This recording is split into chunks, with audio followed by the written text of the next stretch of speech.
acuerdo cómo funciona eso. Muy bien. Muy buenas noches con todos.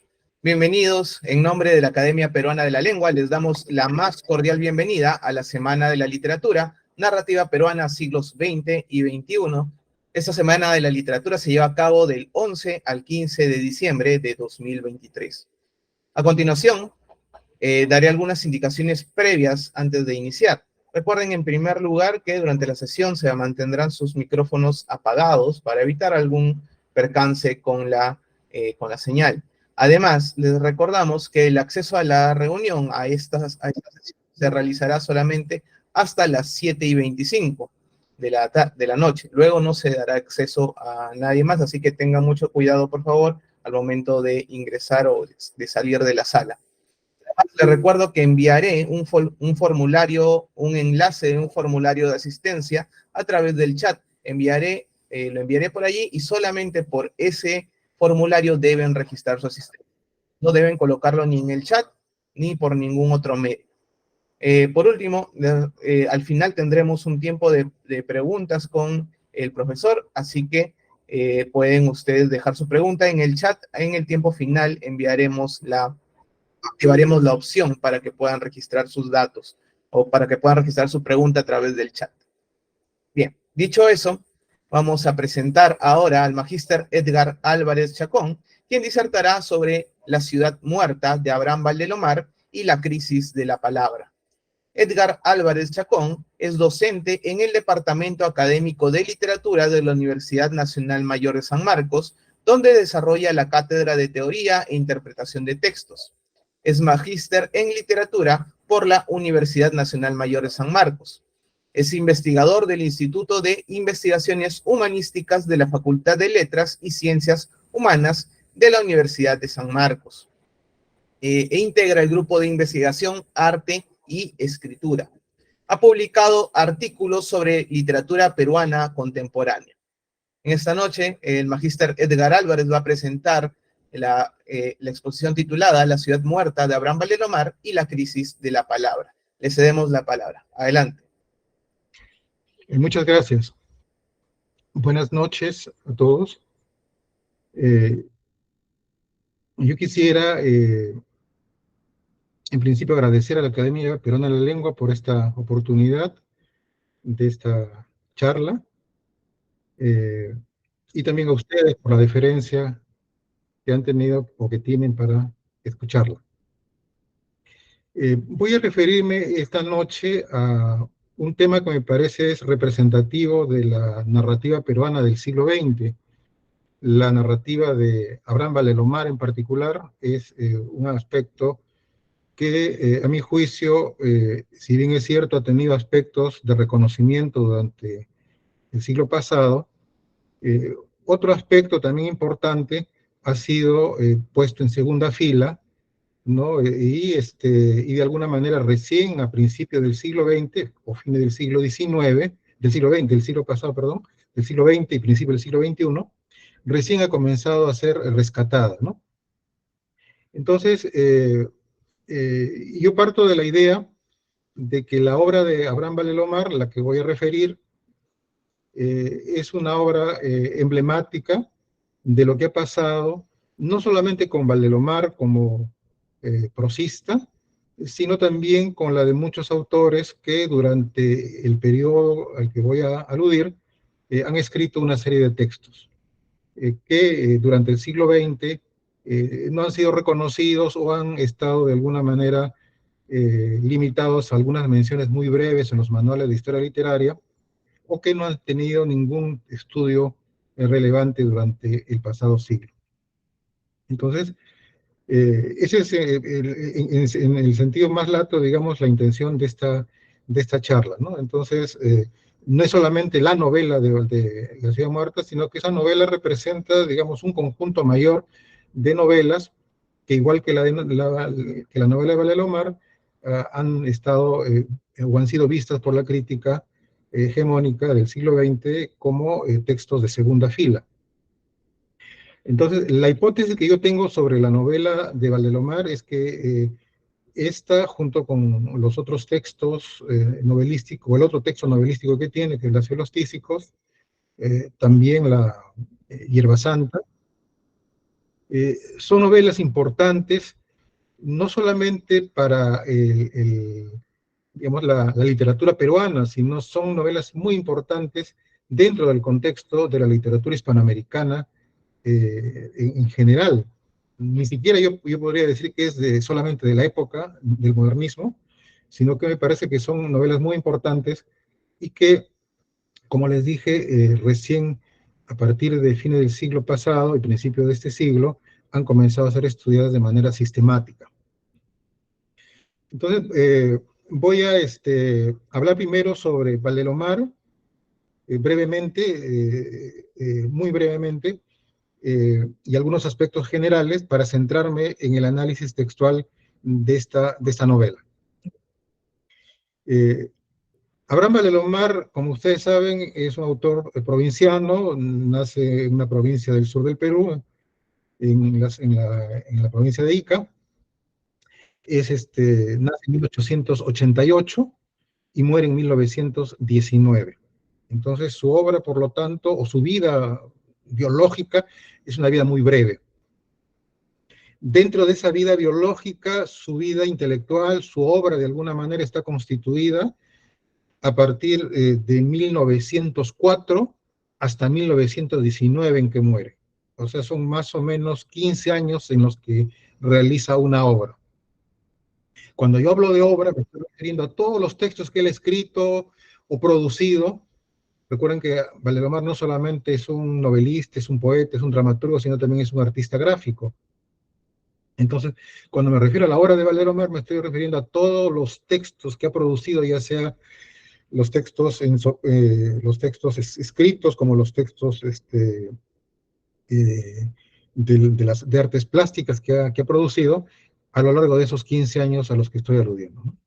Si tomamos en cuenta, según lo que dice Carlos Eduardo Zabaleta, que el primer texto de Valdelomar lo escribe en 1904, Hierba Santa, y los textos, algunas caricaturas a principios de 1907, 1908 me parece, sus cuentos 1910, poemas también 1910, sus novelas 1911, El Caballero Carmelo 1913 lo escribe, pero aproximadamente, y gana el concurso organizado por el Diario de la Nación en 1914, enero de 1914, ¿no? Hasta que finalmente muere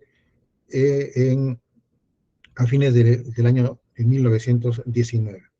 Entonces, es una vida muy breve, pero esos 15 años, desde 1904 en adelante, son muy ricos, muy prolíficos en la producción artística de nuestro autor. Entonces, esa es más o menos la biografía que me interesa contextualizar.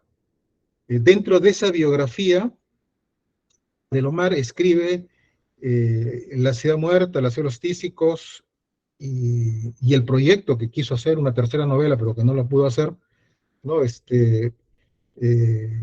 Y que de alguna manera se puede rastrear en algunos textos posteriores, ¿no? La aldea encantada, o la misma Hierba Santa, pero básicamente las dos novelas que él escribe, sus cuentos exóticos, sus cuentos cosmopolitas, ¿no? Todos ellos antes de que gane el premio con El Caballero Carmelo, corresponden precisamente a lo que podemos llamar una primera etapa, la primera etapa de su obra. Esta primera etapa de su obra precisamente es la que la crítica del siglo XX ha puesto en segundo plano, porque es una obra donde las referencias, donde los temas a los que alude Valdelomar son temas cosmopolitas, son temas exóticos, son temas decadentes, que de alguna manera no tienen que ver con un proyecto que la crítica del siglo XX ha hecho suya a lo largo de todo ese periodo, ¿no? Es decir, el proyecto nacional, la construcción de la nacionalidad. Ello explica por qué la segunda etapa de la obra de Valdelomar, es decir, la etapa que se inicia a partir de 1914, cuando gana el premio con El Caballero Carmelo, organizado por el Diario de la Nación. Entonces, eso explica por qué ese cuento y después el proyecto Colónida y la publicación ya en un libro con un conjunto organizado de cuentos que recoge Valdelomar de toda su producción previa, bajo el nombre del Caballero Carmelo en 1918, han hecho pues de la crítica o han pensado que es lo mejor de la obra de Valdelomar. O sea, estos cuentos criollos es lo mejor de la obra de Valdelomar. Mientras que la obra anterior, la obra modernista, la obra decadente, la obra que no tiene una relación directa o hegemónica sobre el proyecto nacional, ha sido pasada a segundo plano.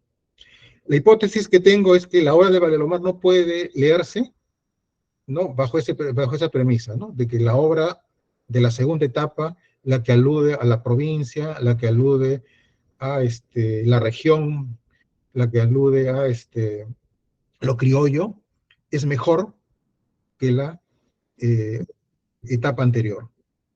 Eso me parece que es un error de la crítica del siglo XX, porque si uno ve la obra completa de Valdelomar, uno se da cuenta que la obra tiene una unidad asombrosa. Nosotros no podemos explicarnos, por ejemplo, los ojos de Judas, o sea, toda la dimensión que tiene los ojos de Judas, uno de los cuentos más importantes según muchos críticos, sin tener en cuenta todos los logros que Valdelomar tuvo con sus textos anteriores, desde el Palacio de Cristal, ¿no?, a la ciudad muerta y la ciudad de los tísicos, ¿no? Entonces, todos esos elementos decadentes, todos esos elementos herméticos que aparecen en esos textos, están realizados ya en Los ojos de Judas y en otros textos importantes de Valdelomar. Entonces, lo que yo postulo es una unidad, y hay que ver la obra de Valdelomar como una unidad, y en esa unidad las novelas de Valdelomar son fundamentales de comprender. Entonces, ubicamos entonces la ciudad muerta dentro de esta llamada primera etapa, antes de su viaje a Europa y antes también de ganar el premio que le otorga un reconocimiento ya importante en 1914, como parte, digamos, de esta obra dividida en dos partes. Pero la división no es por su viaje a Europa, la división es básicamente por el hecho de que él ha ganado un premio y por lo tanto ese premio de alguna manera le ha dicho a Valdelomar cuál es la línea más importante o la línea más útil en ese momento para desarrollar de las que él estaba desarrollando ya desde hacía algunos años. Entonces, lo único que le dice el ganar el premio con el Caballero Carmelo es precisamente que esta línea criollista parece la más aceptada, y por lo tanto la línea que le va a dar un poco más de reconocimiento y por ahí de alguna manera enfila sus esfuerzos para construir un tipo de literatura no más cercana a ese tipo, que obviamente le va a dar mejores resultados que el modelo modernista, decadente, que hasta ese momento predominaba en su obra. Pero como le dije, ese viraje no va a hacer desaparecer totalmente los problemas y los presupuestos artísticos que ya se había formado en esta primera etapa. Van a convivir, se van a mezclar, se van a desarrollar en esa etapa posterior. Entonces, eso entonces nos ubica ya a qué época me refiero, pero también considerando que esta época es parte de un proceso unitario de una obra en desarrollo y que tiene un alcance que va más allá de esta división, ¿no? O sea, hay una continuidad en esta obra. Esta primera etapa continúa con la otra de una manera, ¿no?, sistemática y de alguna manera con problemas que se van a mantener a lo largo de toda la obra, como es precisamente el tema al que voy a aludir, el tema de la palabra, el tema de la discusión sobre la palabra. Comienza ya desde sus primeros textos, ¿no?, y que va a mantenerse hasta su etapa final, ¿no? Sus charlas patrióticas de 1918 y 1919 son un ejemplo precisamente de esta idea que tiene que ver con el problema que ya se planteaba al principio de su obra. ¿Cuál es ese problema? El problema de la relación entre el decir y el hacer. Y si ustedes se dan cuenta, el problema del decir y el hacer en el arte en la vida social es un problema que tiene larga data y que se manifiesta periódicamente, ¿no?, en momentos precisamente de crisis. La época que vive Valdemar es una época de crisis, y eso precisamente es lo que se va a reproducir en estas novelas y en la obra en general de Valdemar. Pero lo que le da también actualidad a la obra de Valdemar es que esa reflexión sobre la palabra, esa reflexión sobre la crisis de la palabra, si ustedes se dan cuenta, es una reflexión también que nos atañe a nosotros en este momento, ¿no? Es decir, cómo la palabra es usada simplemente como un artefacto que no tiene consecuencias. Eso lo vemos a cada rato en nuestra realidad cotidiana. Salimos a la calle, la esfera política, la esfera cotidiana se manifiesta de manera igual, ¿no? Entonces, la crisis de la palabra no es solamente una crisis a la que se enfrentó en su época Valdemar, sino es una reflexión que también nos concierne en este momento, ¿no? Porque estamos precisamente en una crisis de la palabra, ¿no?, donde la palabra, si ustedes se dan cuenta, simplemente queda avasallada frente a los hechos.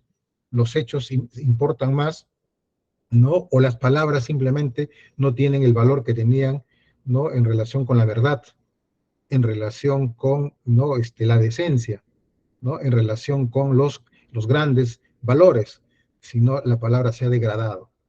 Entonces, eso es lo que le da futuridad a la obra de Valdemar. O sea, la obra de Valdemar en ese aspecto tiene lo que podemos llamar la futuridad que le da a las obras de arte verdaderas. Porque una obra de arte verdadera no solamente se ancla y se refiere al espíritu de la época en la que ha sido construida, porque si fuera así, a nosotros no nos interesaría, ¿no?, salvo que fuéramos historiadores, ¿no?, o fuéramos especialistas en arqueología de repente, volver a esa época para reconstruirla. El arte precisamente es ese discurso, ese enunciado que nos habla de una época, pero que no se restringe a esa época, sino que nos habla todavía a nuestro presente, trasciende su época y se plantea como una futuridad, nos habla del futuro, esa obra se plantea como futuro. Entonces, esa es la dimensión que a mí me permite todavía hablar de la ciudad muerta en este momento. Entonces, hasta ahí esta ubicación, vamos a llamar, de Valdemar. Ahora entramos a un contexto más amplio y de manera muy breve. La obra de Valdemar, establecida con este rango cronológico 1888 a 1919, se enmarca dentro de un proceso de la historia literaria que consensualmente se llama modernismo hispanoamericano. No voy a discutir el término, que realmente es discutible, pero me parece que es el mejor frente a otras denominaciones.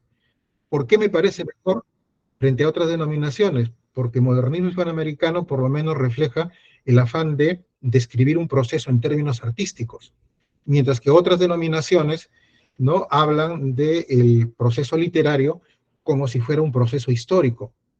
Y no, la literatura y el arte, a pesar de que tienen relaciones con la sociedad de su época, con el mundo histórico de su época, tienen una autonomía relativa. Es decir, no pueden ser concebidos como elementos históricos ni pueden ser segmentados como hace la historiografía con respecto a los hechos históricos. Entonces, aplicar a los hechos artísticos y literarios la segmentación, la periodización de la historia, ¿no?, es un grave error que lamentablemente también en la crítica del siglo XX, ¿no?, sobre todo la crítica sociológica, no se ha mantenido y se mantiene todavía. Entonces yo prefiero, por eso, mantener el término modernismo hispanoamericano, que a pesar de lo discutible que pueda ser todavía ahora, mantiene la idea de que estamos frente a una denominación que respeta o que habla de alguna manera de un proceso artístico. Y este modernismo hispanoamericano tiene algunas características que me parece son claves, ¿no?, y que se pueden diferenciar de otros periodos, ¿no? Entonces el modernismo hispanoamericano, en el que se ubica la obra de Valdemar, según la historiografía de consenso, actualmente abarca más o menos 1880 hasta más o menos 1930. Ese es el consenso del modernismo hispanoamericano. La siguiente etapa que probablemente ustedes conozcan es la vanguardia. La vanguardia abarca, según esto, sería algo así de 1920, en el caso latinoamericano, hasta más o menos 1940, ¿no? Más o menos 20 años, según los países, etc. Entonces, de alguna manera se entronca, todavía se relaciona con el modernismo hispanoamericano, ¿no? Tienen puntos en contacto. Y estos puntos en contacto tienen que ver con una cuestión también más importante, tienen que ver con la idea de que tanto modernismo como vanguardia, como posvanguardia, o antes del modernismo con el romanticismo, todos estos ismos de alguna manera obedecen a un proceso único que llamamos la modernidad, y lo que podemos llamar sí, pues una suerte de modernidad en el mundo contemporáneo, es decir, desde 1800 hasta el presente. Entonces, desde 1800 hasta el presente es una sola gran etapa que debemos ver como un solo proceso.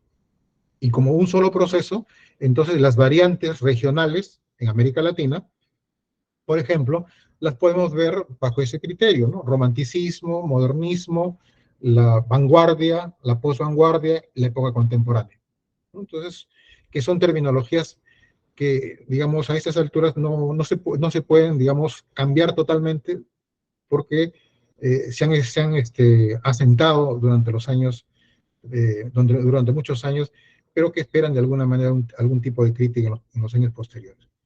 Entonces, si nos damos cuenta, las características del modernismo. El modernismo básicamente es un movimiento que tiene algunas características que ya Darío, por ejemplo, y de alguna manera también algunos autores, ¿no? Ya habían dado cuenta, ¿no? Algunos críticos, ¿no? Juan Valera, por ejemplo, que es un crítico y novelista español, en el prólogo o en las cartas americanas que después Darío va a poner a la segunda edición de Azul, eh, coloca algunas características de lo que es el modernismo. Entonces, el modernismo es una mezcla de romanticismo, dice Valera, romanticismo, parnasianismo, simbolismo, decadentismo, etc. Es un lenguaje preciosista, ¿no? Entonces, preciosismo, mezcla de estéticas francesas generalmente, todo eso caracteriza el modernismo. Y esa caracterización del modernismo va a devenir en los años 20, sobre todo, en una suerte de exageración, ¿no? Una suerte de ruptura, de tal modo que esa ruptura de ese preciosismo, de esos modelos mezclados que habían tomado los autores de las periferias durante el entresiglos, se van a convertir en vanguardia. Y entonces tenemos, por ejemplo, el caso de Vallejo, ¿no? Vallejo uno puede ver en los Heraldos Negros, como en los Heraldos Negros ustedes pueden encontrar el título mismo, Heraldos Negros, heraldo, noble, alude a nobleza, un personaje de la nobleza, ¿no? Y al mismo tiempo por ahí aparece algún texto ligado a la aldea, a la familia, etc. Entonces, plafones imperiales, igual, etc. Entonces, en los heraldos negros ustedes encuentran ya elementos ligados al preciosismo del modernismo, junto con los elementos de la crítica radical del lenguaje. Entonces, el vanguardismo vendría a ser como una modificación, como un momento en donde el modernismo llega a un punto donde se va a transformar y se va a modificar en términos de crítica feroz al lenguaje. Una crítica que ya había empezado con el modernismo. Y al mismo tiempo, los elementos diferenciadores de nuestro modernismo tienen que ver con lo que Julio Ortega llama la geotextualidad. O sea, cuando los autores hablan de nuestra geografía, de nuestro territorio, entonces eso es lo que lo va a determinar de alguna manera en relación con nuestra identidad y nuestra particularidad. Entonces, si uno quiere identificar entonces textos modernistas, de textos vanguardistas, uno fíjese en el lenguaje preciosista, ¿no? Modernismo, o en el lenguaje donde se violenta el lenguaje, ¿no? Donde se critica el lenguaje preciosista, ¿no? Entonces, ustedes tienen ahí a Vallejo en Trilce y tienen a Valdelomar, ¿no? En el Caballero Carmelo, por ejemplo. Caballero, noble, ¿no? Carmelo, un gallo, ¿no? Cotidiano, ¿no? Entonces, miren ustedes cómo modernismo y vanguardia son parte de un único proceso. Bien. Entonces, hasta ahí, ese es el contexto en el que nosotros tenemos que ver la novela de Valdelomar. Y ahora veamos la novela. La novela, dentro de ese contexto, el modernismo hispanoamericano había sido estudiado solamente en términos de poesía. Recién a partir de, según lo que dice Meyer Mineman, un crítico español, alemán, que en 1979 publica el primer estudio sistemático sobre la novela modernista, ¿no? Y era tiempo de que la prosa sea estudiada y no solamente la poesía, ¿no? Como representativa del modernismo. Entonces, los estudios de los últimos 40 o 50 años están incorporando a los estudios del modernismo que antes privilegiaban la poesía, están incorporando también los estudios sobre la prosa, la crónica, la novela y otros géneros periodísticos importantes. Entonces, eso también explica por qué la novela de Valdelomar, las novelas de Valdelomar, ¿no? Han pasado a segundo plano, o pasaron a segundo plano durante esta primera mitad del siglo XX, ¿no? Entonces, digamos, el arte, para el modernismo, para los estudiosos del modernismo, la poesía era lo más importante y no la novela. Entonces, la novela recién ha comenzado a estudiarse en los últimos años del siglo XX. En el caso de las novelas de Valdelomar propiamente dicha, entonces, el primer estudio sistemático de una novela de Valdelomar es de 1992 y, y parte de la obra de Edmundo Bendezú, en un librito que se llama La novela peruana. 1992. Entonces, a partir de 1992 comienzan los estudios sistemáticos sobre la novela de Valdelomar. Todas las referencias a la obra de Valdelomar anteriores, inclusive la de Chamar, o la de el mismo Luis Alberto Sánchez, Tamayo, el mismo Cornejo inclusive, ¿no? Eh, Hablan muy poco, apenas, sobre el autor, ¿no? Y no lo estudian de manera sistemática. Entonces, los estudios sistemáticos, modernos, digamos, donde se toma con algún espacio amplio la obra de Valdelomar en términos de la novela, recién comienza con la obra de Francisco Bendezú. Y en lo que corresponde a la obra de lo que estoy viendo, la obra que estoy revisando, creo que el primer texto más o menos sistemático importante recién se formula en una tesis doctoral del año 2015, de una profesora Marilena Martínez Acacio, una doctorando de la Universidad de Lleida, ¿no? En España, que después publicó un libro ya con la obra, una elaboración de su tesis en el año 2020, si no me equivoco. Entonces, los estudios sistemáticos de la obra de Valdelomar, entonces, de la ciudad muerta en particular, son apenas, ¿no? Un manojo, cinco estudios, no más de 5 estudios a la fecha. Entonces son Arias Carbone del 2020 y la profesora Marta Barriga del año 2020 también. Sí, pues 3 o 4 estudios máximo que hay sobre la obra de Valdelomar en relación con esta novela en particular. Ahora sí entramos a la Ciudad Muerta. Entonces, La Ciudad Muerta es una novela que se publica en el año 1911. Es una novela que aparece publicada en la revista Ilustración Peruana, una revista de periodicidad semanal, si no me equivoco, y que comienza a publicarse, ¿no? De manera eh,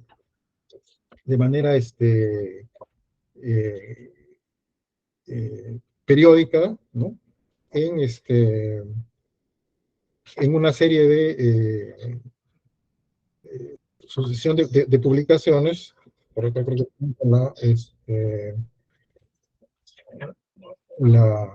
la referencia a las publicaciones, ¿no?, de la ciudad, perdón, acá está.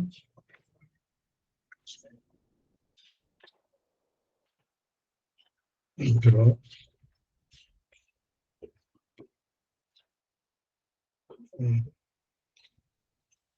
Vamos a ver. Parece que va. No, aquí está. ¿No?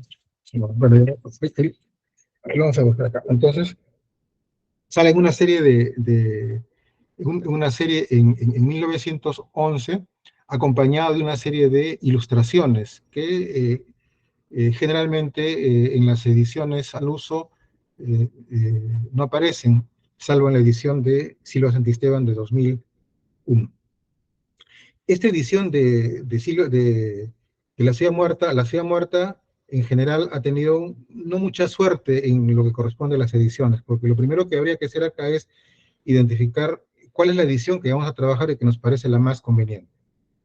En 1960, Estuardo Núñez publicó una edición junto con la Crónica de Roma, una edición en la revista Letras, junto con la Crónica de Roma, con un pequeño prólogo. Esa es la primera edición de esta novela, después de haber aparecido en 1911 en la Ilustración Peruana.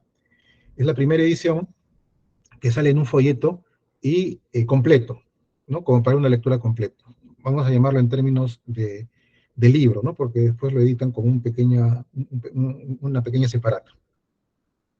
Es la primera edición. Sin embargo, tiene erratas, ¿no? Tiene algunas erratas importantes. Una segunda edición es del año 79, que corresponde al profesor Willy Pinto. Una tercera, en 1986, si no me equivoco, de Luis Alberto Sánchez. Y después, en el 2001, la del profesor Silva Santisteban. Entonces, de todas estas ediciones, la más importante, la más fidedigna a la voluntad del autor, es la de Silva Santisteban. La de Sánchez, la de Pinto y la de Núñez tienen erratas, ¿no?, que de repente las podemos identificar o les puedo indicar dónde están las erratas para que puedan identificarlas más adelante. Pero tienen erratas y por lo tanto las descalifican para cualquier estudio que uno quiera hacer o lectura que uno quiera hacer de esta novela. Entonces nosotros vamos a utilizar la edición de Silva Santisteban de esta novela, que es la mejor, y también reproduce las ilustraciones que aparecen en la edición de la revista Ilustración Peruana de 1911. Entonces, esta es la primera observación que uno tiene que hacer con respecto al estudio de esa novela. Esa novela tiene que estudiarse en esta edición. Segunda, ya entrando al texto. ¿De qué trata el texto? El texto básicamente es la confesión que hace un personaje que está en un barco, ¿no?, que está navegando en un barco y que en determinado momento se va a detener, va a anclar ese barco en la bahía de Río de Janeiro, ¿no?, y que se llama el Ática. El narrador está en el Ática, y él está escribiendo una carta a Francinet, sabemos después, vamos a llamar Francinet a su amada. Dice, miren cómo empieza, dice: en el Ática, sobre el mar de Río de Janeiro, Brasil, febrero 12 de 1911. Ese es el inicio de la carta, y cuando termina, la carta dice, en febrero de 1911. O sea, lo que tenemos a la vista es una novela que utiliza la forma de la carta, una forma epistolar, como un elemento compositivo, para que a través de ese elemento carta, ese elemento compositivo, se desarrolle o se nos transmita los acontecimientos que se van a desarrollar. Entonces, ¿cuáles son esos acontecimientos que se van a desarrollar? El narrador está en este barco frente a la bahía de Río de Janeiro y escribe esta carta a Francinet explicándole, fíjense, explicándole por qué él, ¿no? El narrador, que no dice su nombre, es un personaje innominado, por qué él, como narrador innominado, que era el novio, el prometido de Francinet, la ha abandonado unos días antes de concretarse el matrimonio, ¿no? Eso es lo que, eso es lo que dice eso es lo que dice la carta, ¿no? Entonces, porque dice, miren lo que dice, ¿eh? Si usted se acuerda, en el saloncito del Continental, cuando estábamos de novios, no me hubiera contado el motivo de su viaje a América, yo me habría casado, amiga mía, porque la amaba entrañablemente, la amo aún. Mi amor, Franci, ha sido de una tonalidad infinita y única. ¿Por qué me lo dijo usted en vísperas de casarnos? ¿Y cuándo? ¿Y cuando hacía ya 15 meses que nos conocíamos? Después de aquella noche no debíamos vernos más. Entre nosotros se elevaba, sombría, siniestra, la figura de Henry. Miren ustedes, ¿eh? El relato entonces se inicia, o el relato existe precisamente porque este narrador innominado ha respondido a una confidencia que le hace Francinet, le ha revelado que ella ha venido a América a buscar a su novio, un tal Henry Groville, ¿no? Porque él había viajado unos meses antes a una ciudad, ¿sí? Y que nunca volvió, cuando se había pactado que vuelva para casarse en Francia. Entonces ella viene a América Latina a buscar a su novio, no lo encuentra, pasa el tiempo, desiste de ello y se queda en la ciudad M, donde este narrador innominado se va a encontrar con ella de casualidad. Acá es una casualidad casual, así literal, una casualidad así muy casual, ¿no? Y y supuestamente se enamoran. No se habla de cómo se enamoran, cómo se encuentran, simplemente de lo que se hablan es que, de lo que se refiere acá a la novela es cómo 8 días antes de la boda, Francinet, en un afán de sinceridad, le cuenta por qué ha venido a América y de alguna manera, ¿no? Cómo su antiguo novio, a quien no ha encontrado, de alguna manera todavía sigue pensando en ella, pero que está enamorada ahora de este hombre con el que se va a casar.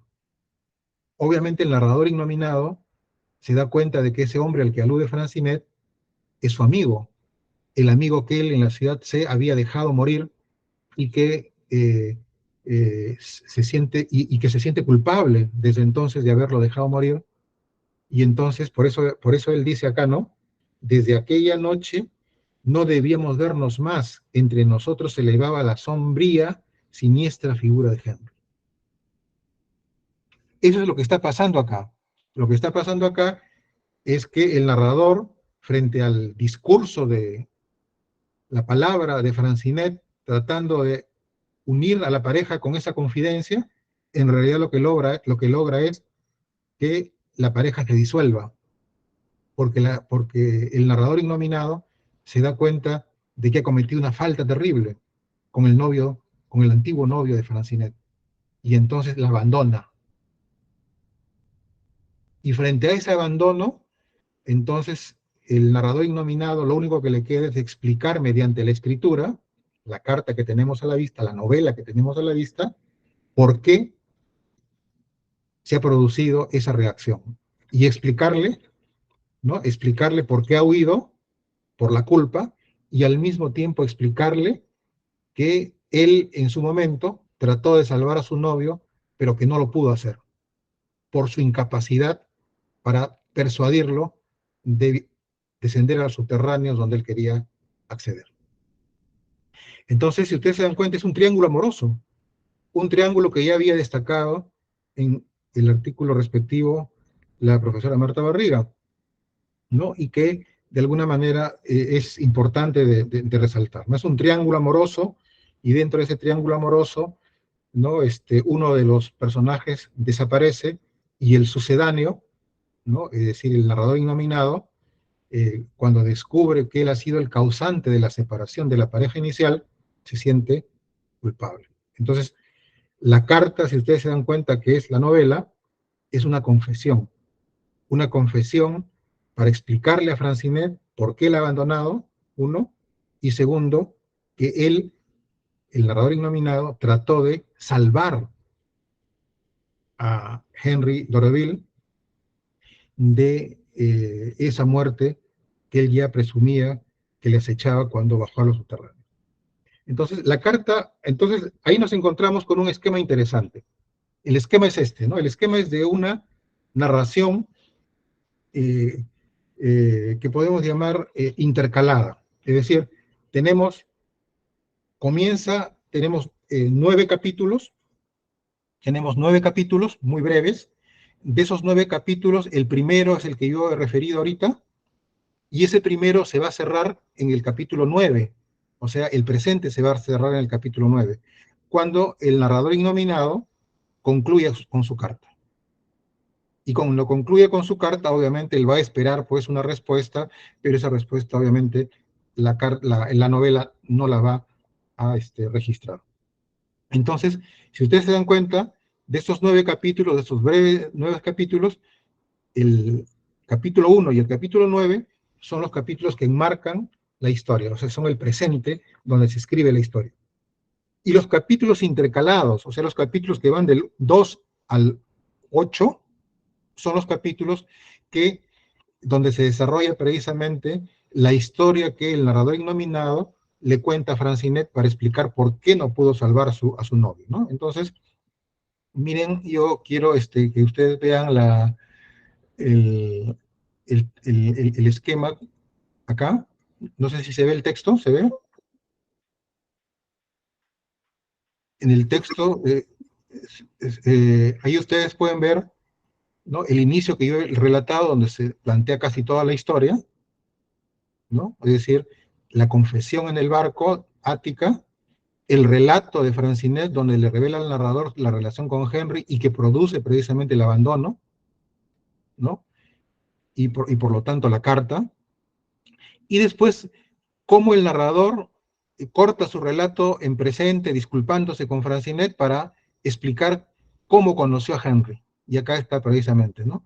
El capítulo 2 nos explica cómo conoce a Henry en la ciudad de C, cómo el narrador, que es un médico, trata de convencer a Henry, que es un escritor famoso, eso es importante, es un escritor famoso, ¿no?, que quiere experimentar en carne propia, digamos, unas ruinas que él ha escuchado en París, en Francia, unas ruinas famosas que ha escuchado referir, y que él, como autor de relatos fantásticos, ¿no?, de relatos fantásticos, porque él es autor de una novela, o de novelas, una de ellas se llama Misterios, miren el título, Misterios.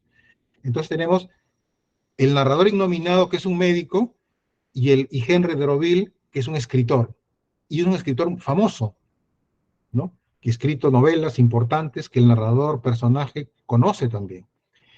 Y se hacen amigos.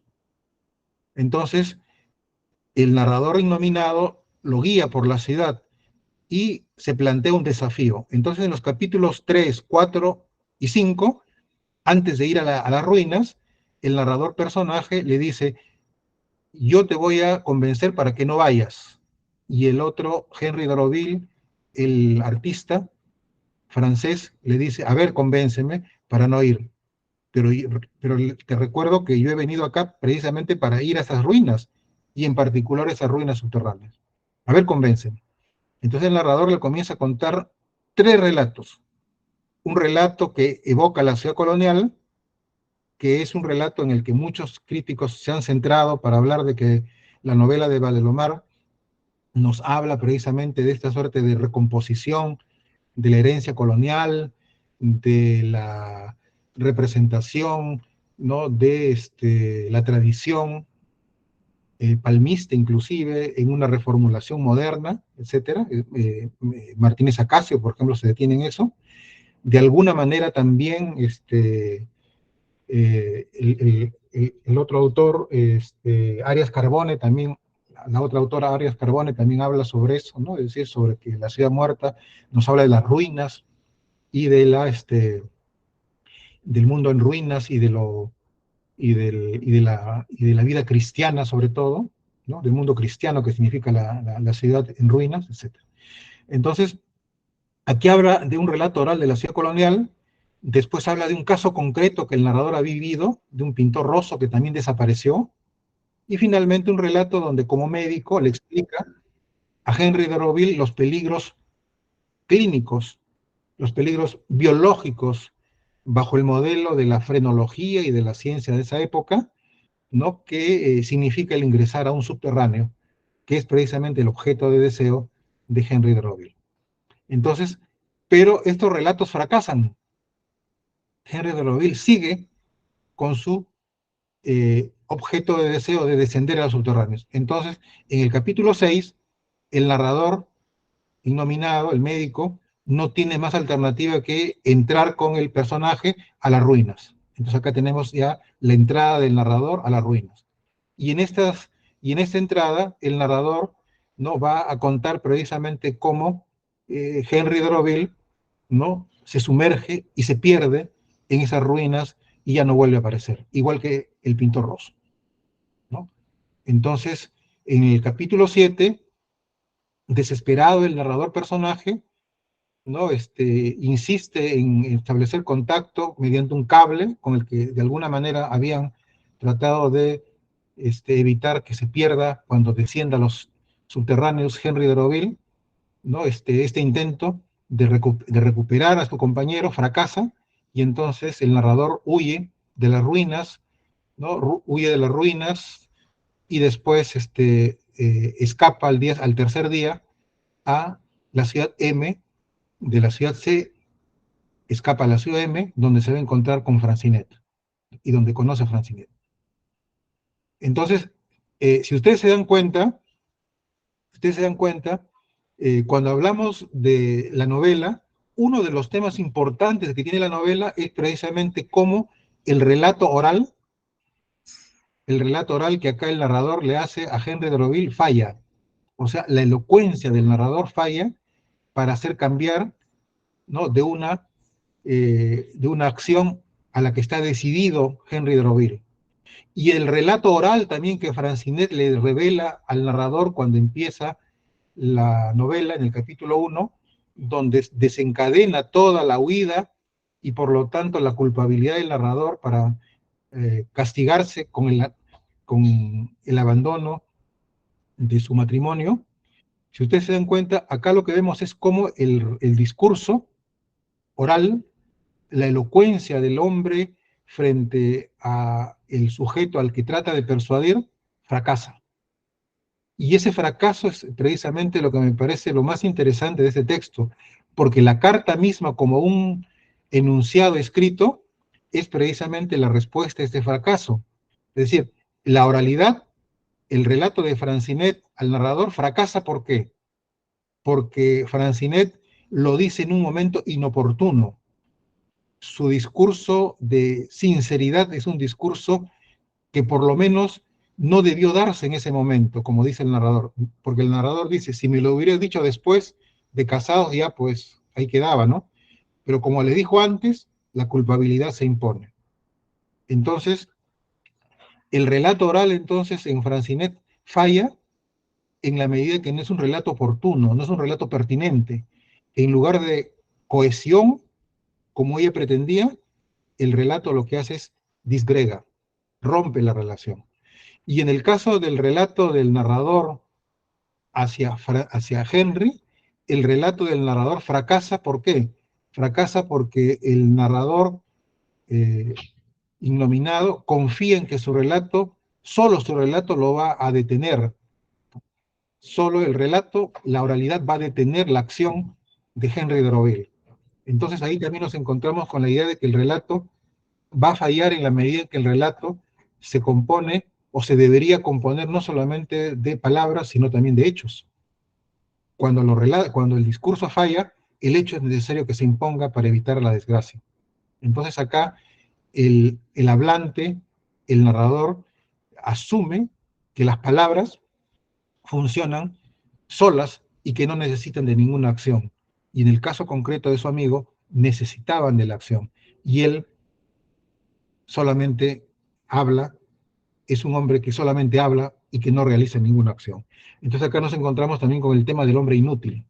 Y como hombre inútil, entonces el narrador no actúa para salvar a su amigo. Entonces, miren ustedes la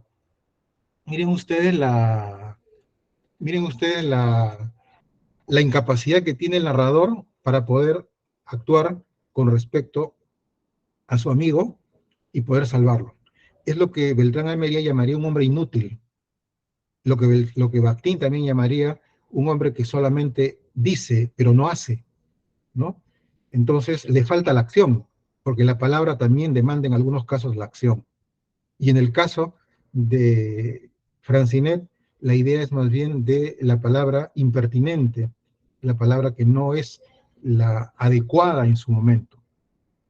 Entonces, en ese aspecto, yo creo que precisamente Valdemar en esta novela está reflexionando sobre los alcances de la palabra oral en su incapacidad de transformar, ¿no?, una acción, la acción de Henry, o la incapacidad de decirse en un momento oportuno, la palabra de Francinet.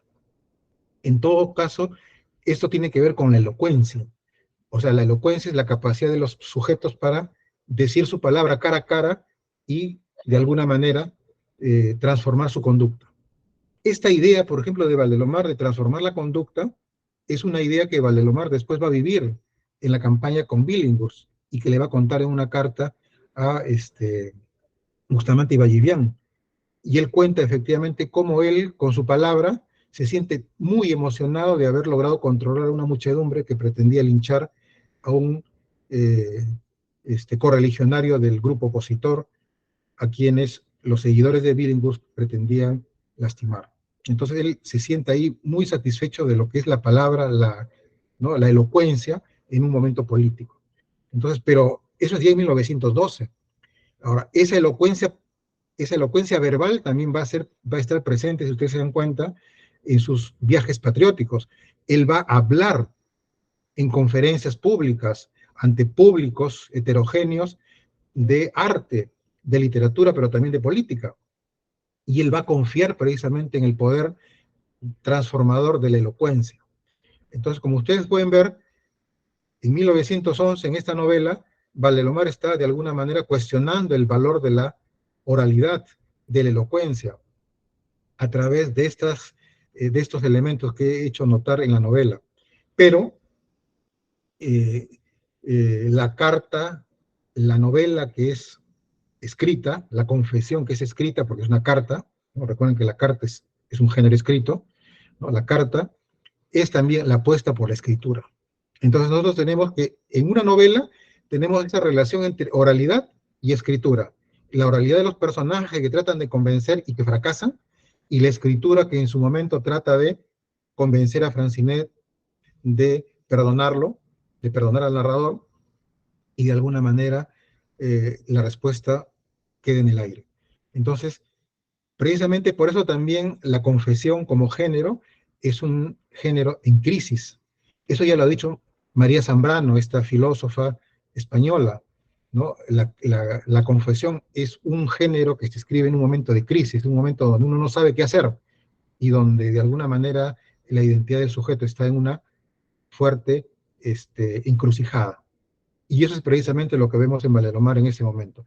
Esa encrucijada donde el valor que tiene la oralidad y la escritura, el poder que tiene para transformar en acontecimientos, no los dichos, es algo importante en su obra. Y además, algo para terminar, es una cuestión también que después Bakhtin va a formular como un elemento importante con respecto a la teoría del discurso. Dice, todo enunciado siempre se formula para que tenga una respuesta, ¿no? Entonces, nosotros podríamos traducir las novelas de Valdemar, tanto La ciudad muerta como La ciudad de los tísicos, en estos términos. Estas dos novelas nos plantean esta idea, miren, nos plantean la idea de que toda novela siempre es una respuesta, o todo texto artístico siempre es una respuesta que incluye primero una dimensión pragmática y después una dimensión cognitiva. Esa es la propuesta que de alguna manera me parece que puede desprenderse de esta novela de Valdelomar en particular, y también de la otra, de los cielos físicos, ¿no? Es decir, frente a un artefacto artístico, el artefacto artístico demanda una respuesta. Esta respuesta siempre, ¿no?, se manifiesta en dos posibilidades, que pueden ser simultáneas o pueden ser una u otra. Una acción o un dicho. Es decir, frente a un texto artístico, yo respondo con una acción. Frente a una novela, ¿no?, de viajes, yo me voy de viaje. Frente a una novela de amor, yo ensayo esas formas de amar, etc. Pero también frente a esa novela de amor, yo escribo otra novela de amor, o frente a esa novela de viajes, yo escribo otra novela de viajes, u otro texto de viajes. Entonces, esa idea me parece que es importante también en la estética de Valdelomar, ¿no? Es decir, la obra de arte siempre, ¿no?, es una respuesta a otros textos, pero que también demanda una respuesta. Y eso es precisamente una estética dialógica. Y esa estética dialógica, entonces, es lo que de alguna manera estamos haciendo ahora, ¿no? Estamos dando respuesta, ¿no?, con otro texto, un texto verbal en este caso, de crítica, de comentarios que puedan hacer ustedes más adelante, a una obra que ya tiene más de 100 años y que creo que todavía espera más respuestas en adelante. Muchas gracias. Muchas gracias, estimado Magíster Edgar Álvarez. Y vamos a invitar al público que puedan hacer preguntas. Tenemos una pregunta ya. Antes de pasar a las preguntas, les recuerdo, por favor, que estoy enviando en el chat en estos momentos el formulario de asistencia. Es necesario que puedan registrar su asistencia cada día, por favor. Bien, tenemos una pregunta. Dice, ¿de qué manera se expresa el exotismo típico de Valdelomar en la obra expuesta esta noche? Ya, a ver. Claro, muchos de los textos que Valdelomar maneja, miren nada más, miren nada más, por ejemplo, las obras iniciales como ¿cómo se llama? El Palacio de Hielo, por ejemplo, ¿no? Miren lo que dice, ¿eh? ¿Quieres un cuento oriental en el que pasen caravanas de fetiches sedientos, caballeros enarcados, dromedarios, hacia espejismos de plata líquida? ¿O prefieres un cuento ruso de la perspectiva Nevsky, o de las desiertas estepas, o la famosa leyenda del Palacio de Hielo, o un amor inédito de Catalina II? Miren, el Palacio de Hielo, por ejemplo, es un ejemplo típico de lo que podemos llamar y lo que cataloga, pues, Silva de Seba como cuento exótico, ¿no? O sea, exótico significa hablar de otros mundos distantes. Y este cuento es el cuento de un narrador que le está preguntando a su amigo, ¿qué quieres que te cuente? Están en un viaje a París y para que no se aburra su amigo, ¿no? En un viaje a París, ¿no? Dice, sí, pues mi amigo en un vagón, ¿no? Está en un vagón llegando a París y para que no se entretenga, para que se entretenga, para que no se aburran, entonces el amigo le dice, ¿qué quieres que te cuente? Miren ustedes la reflexión del narrador en relación con la palabra artística, ¿no? La palabra como entretenimiento. Eso también es importante. Entonces acá el exotismo tiene que ver con eso, ¿no? Con la referencia a mundos distantes. En el caso de la ciudad muerta, ¿a qué mundos distantes está hablando, de qué mundos distantes está hablando Valdelomar? Yo creo que en Valdelomar, a diferencia de textos como por ejemplo El Palacio de Hielo, donde se habla, ¿no?, del mundo, Rusia, por ejemplo, habla de Rusia, o La Virgen de Cera también, donde habla de elementos ligados a culturas, ¿no? Por ejemplo, el rey Mindor, ¿no? Indrad, etcétera, ¿no? O sea, mundos medievales, etcétera, etcétera, ¿no? La Ciudad Muerta, si ustedes se dan cuenta, no habla de elementos exóticos en ese aspecto, ¿no? En general, podemos hablar, las comparaciones que hace, por ejemplo, las comparaciones que hace las comparaciones que hace del Palacio sobre la Luna. Sobre la Luna, claro, ahí hace sobre comparaciones con respecto a la Luna de Pierrot, la Luna de Salomé, ¿no? Los trigales de Egipto, Catalina, ¿no? Esos son los elementos, digamos, exóticos, los que aparecen al principio en el primer capítulo. Yo diría que lo que predomina acá más bien son los elementos cosmopolitas, pero también nacionales. Entonces hay muchos elementos, o sea, digamos, lo exótico me parece que está reducido solamente al primer capítulo, ¿no?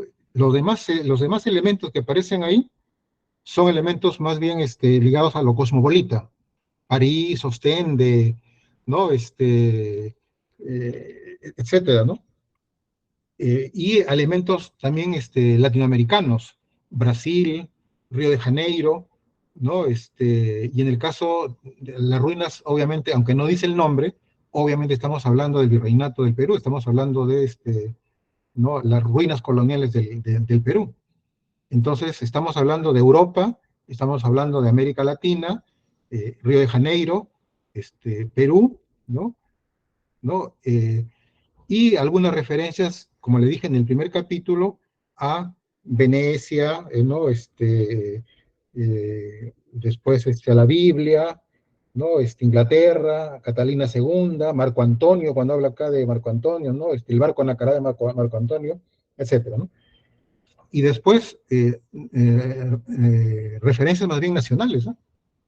¿No? Entonces, yo veo que más bien esta novela, lo principal es lo cosmopolita, mezclado con lo nacional, y después viene lo exótico, en ese orden más o menos, ¿no? ¿No? Entonces, lo que hegemoniza, las dos hegemonías que hay es lo cosmopolita y lo nacional, las dos cosas. Esas son las dos cosas más importantes, ¿no? Lo exótico, como esto que estoy mencionando, se restringe a ese capítulo, ¿no? En cambio, lo que tiene que ver con las ruinas ya tiene que ver con una dimensión más bien hermética, con una dimensión más bien fantástica para algunos, ¿no? Entonces, eso ya no sería exótico, ya sería fantástico. Muy bien. Entonces, está bien. Listo. Muchas gracias, estimado magíster Edgar Álvarez, por su exposición, también por la respuesta a las preguntas. Sí, sí. Gracias también al público asistente, gracias por las preguntas y agradecemos nuevamente al expositor de esta noche. De este modo vamos a terminar en esta presentación de la Semana de la Literatura y los invitamos también a que puedan acompañarnos el día de mañana para continuar con las exposiciones. Muchas gracias por su asistencia. Recuerden, por favor, quienes no han registrado su asistencia pueden hacerlo aún hasta por el enlace que estoy compartiendo en el chat.